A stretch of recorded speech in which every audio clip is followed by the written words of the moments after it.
जय हिंद, जय भारत, वंदे मातरम। आप इस वीडियो में बहुत ही महत्वपूर्ण और उपयोगी जानकारी पंचायत निर्वाचन ड्यूटी के उपयोगी अनुभव से संबंधित जानकारी हासिल करेंगे। ये मैं वीडियो आपको साझा कर रहा हूँ प्रथम चुनाव त्रिस्तरीय पंचायत चुनाव में जिन्होंने अपने विचारों को प्रकट किया है कि किस तरीके से अगर आप अपने आप को तैयार रखते हैं तो निर्वाचन में जो ड्यूटी आपकी लगी है तो आने वाले सेकंड आदि अन्य निर्वाचन ड्यूटी में आपको किसी भी तरह की समस्या से बचने से निजात मिल सकती है। तो आइए बिना देर किए हुए हम लोग इस किया है एक सामान के साथ मिली रिसीट मेमो नामक प्रपत्र के अनुसार ही लिफाफे तैयार करें और उन लिफाफों पर उसी के अनुसार क्रमांक डालते रहें। दूसरी पॉइंट में जो मेंशन किया गया है कि प्राप्त मतपत्र कुल मतदाताओं से कम ना हो, यह अवश्य देख लें। जैसा आपने देखा ये केस हुआ जिसमें मतपत्र कम पड़ने के कारण बवाल हुआ था, तो आपको ये ध्यान रखना है कि प्राप्त जो मतपत्र है और वहां के मतदाताओं की जो सूची आपको मिलेगी उसको मिलान कर लीजिए, उससे कम नहीं होने चाहिए। अगला पॉइंट आप जानिए कि पीठासीन अधिकारी अपने लघु हस्ताक्षरों का प्रयोग करें। लघु हस्ताक्षरों का मतलब है शॉर्टकट तरीके से अनरीडेबल जिसे हम कह सकते हैं करें, चूंकि सभी मतपत्रों पर करना होगा तो इतने मतपत्र होंगे तो आपको अगर आप पूरा विस्तृत अगर अपना पूरा नाम लिखते हैं तो आपको ज़्यादा समय लगेगी। तो ये एक सुझाव है, आप इसको अपना सकते हैं अगर आपके पास समय है तो आप अपना पूरा हस्ताक्षर कर सकते हैं। पंचायत चुनाव में पार्टियों की रवानगी प्रातः देर से होने के कारण मतपत्रों पर मुहर एंट्री आदि का आधिकारिक कार्य रवानगी स्थल पर ही निपटा लें। जैसा आप सभी जानते हैं कि अगर रवानगी स्थल पर आपको सभी चीज़ें मिल जाती हैं, उनको मिलान करने के बाद आप वहीं पर मुहर और आधिकारिक जो भी कार्य है उन सबको वहां पर आप कर सकते हैं, रवानगी स्थल पर ही निपटा लीजिए। अगला पॉइंट में जानेंगे कि प्राप्त मत पेटी को खोल बंद करके वहीं जांच कर लें। तो जो प्राप्त मत पेटी है उसको वहीं पर खोल ले, बंद कर ले, जांच कर ले कि वो आसानी से खुल रही है कि उसमें दिक्कत हो रही है। कहीं पर कभी कभी हुक अटक जाता है, बच जाता है तो खुलने में बहुत दिक्कत होती है, तो आप उसकी जानकारी यहाँ पर हासिल कर सकते हैं चेक करके। कुछ चीज़ें एक पत्रों पर नोट कर लें।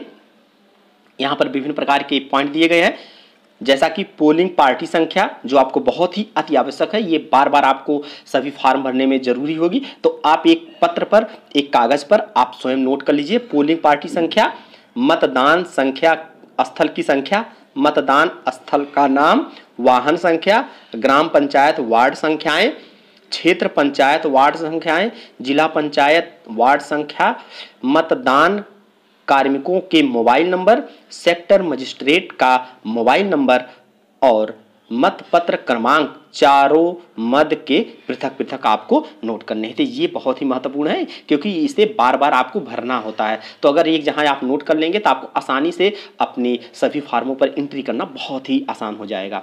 अगला पॉइंट में आप जानेंगे कि मतदान की सुबह पोलिंग एजेंट बनाते समय पोलिंग एजेंट से मिले फोटो को मतदान अभिकर्ता कार्ड पर चिपकाना है।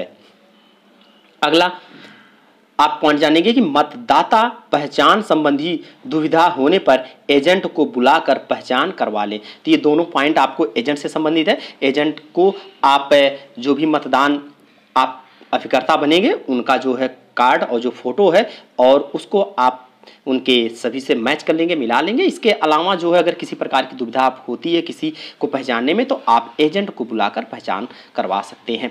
अगला पॉइंट में आप जानेंगे कि पीठासीन की डायरी में अंत में मतदान शांतिपूर्वक संपन्न हुआ लिखकर सेक्टर मजिस्ट्रेट के हस्ताक्षर अवश्य करा लें। यहाँ पर आपको ध्यान देना है, कभी कभी जब इलेक्शन समाप्त होता है तो बड़े हड़बड़ी में विभिन्न प्रकार की चीज़ों को हम मुख्य कार्य करना ये भूल जाते हैं। जो पीठासीन सर की डायरी होती है उस पर लास्ट में लिखना होता मतदान शांतिपूर्वक संपन्न हुआ, और इतना ही नहीं वहाँ सेक्टर मजिस्ट्रेट से साइन भी करवाना होता है, तो आप इस चीज़ को अवश्य ध्यान रखिए। अगला पॉइंट में जाने कि पीठासीन की डायरी में वोटों के आंकड़ों का फोटो ले लें। ये आप अपने के लिए कर सकते हैं कि पीठासीन की जो डायरी में वोटों के आंकड़े हैं उसका आप स्क्रीनशॉट या आप उसका फोटो खींचकर अपने पास रख सकते हैं।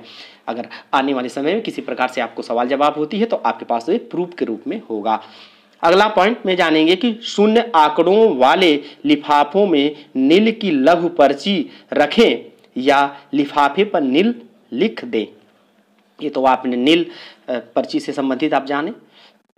अगला पॉइंट में जानेंगे कि लिफाफों पर शीर्षक लिखने के लिए अपनी तरफ से एक मार्कर पेन ले जाएं। तो इस तरीके से अगर आप कोई एक मार्कर पेन ले लेते हैं तो लिफाफों पर शीर्षक मतलब वो लिफाफा पे जो मेन हेडिंग लिखनी होती है उसे आप यहाँ से लिख सकते हैं।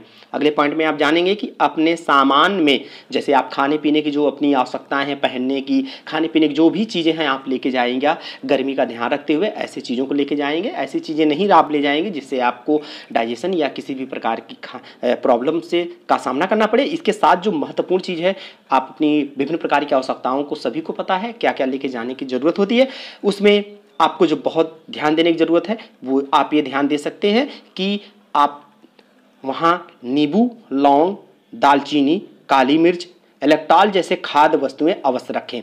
अब आप ये सोचिए, नींबू, लौंग, दालचीनी, काली मिर्च, इलेक्ट्रॉल, तो ये सब कुछ पेटों से संबंधित है। अगर किसी प्रकार की आपको प्रॉब्लम होती है, लौंग अगर आपको बाई चांस किसी कारण से, धूल से या किसी तरह से इन्फेक्शन होता है और खांसी आती है बार बार, तो आप लौंग खा सकते हैं। दालचीनी मुंह में डाल लीजिएगा, उसको खाते रहेंगे तो उसको आपको बार बार जैसे प्यास लगने का वो नहीं प्रॉब्लम होगी। बाकी काली मिर्च भी उसी काम में करेगी। तो इस तरीके की चीज़ों को आप रख कर यूज कर सकते हैं। बाकी इलेक्ट्रॉल है, नींबू है, ये सब आपको अगर किसी प्रकार से डिहाइड्रेशन होने से बचाता रहेगा तो आप इसका उपयोग कर सकते हैं।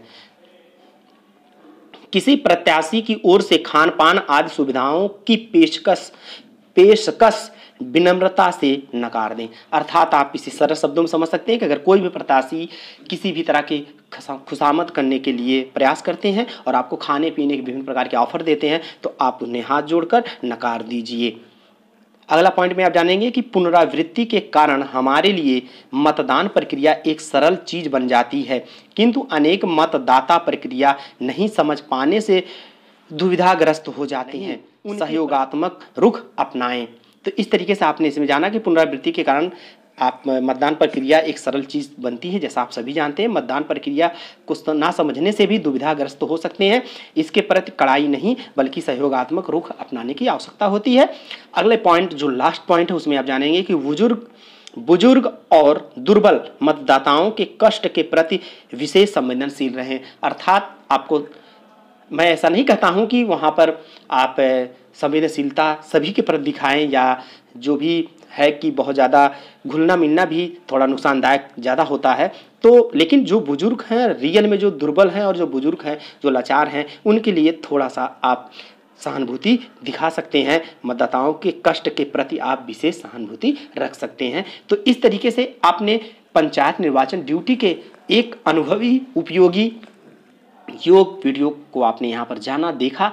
ये अपने अनुभव को साझा किया गया है, जिस अनुभव से आने वाले चीज़ों में आप सुधार कर सकते हैं। आपके लिए आप इससे बेहतर अनुभव आपके पास हो तो आप भी उस चीज़ों को साझा कर सकते हैं, लोगों तक बता सकते हैं कि इस तरीके से कैसे किया जाए कि बहुत ही आसान तरीके से हमारे जो मतदाता कर्मी जो जिनकी ड्यूटी लगी हैं वो अपने आप को बहुत अच्छे तरीके से त्रिस्तरीय पंचायत चुनाव करा सके और उन्हें किसी भी प्रकार की प्रॉब्लम का सामना ना करना पड़े। इसके बीच में विभिन्न प्रकार के आपने देखा कि विभिन्न प्रकार के ऐसी घटनाएं देखने को मिली जिसमें विभिन्न प्रकार के या तो मत पेटी में पानी डाला गया या तो किसी पीठासीन महोदय को जो है बंधक बना के मारा गया। तो विभिन्न प्रकार की चीज़ों को, इस तरीके की चीज़ें ना होनी चाहिए और इस तरीके से आप सभी लोगों को सतर्क भी रहे। अगर किसी भी प्रकार के हालात बनते हैं तो आप अपने आप को सुरक्षित रखने का पहला प्रयास करिए।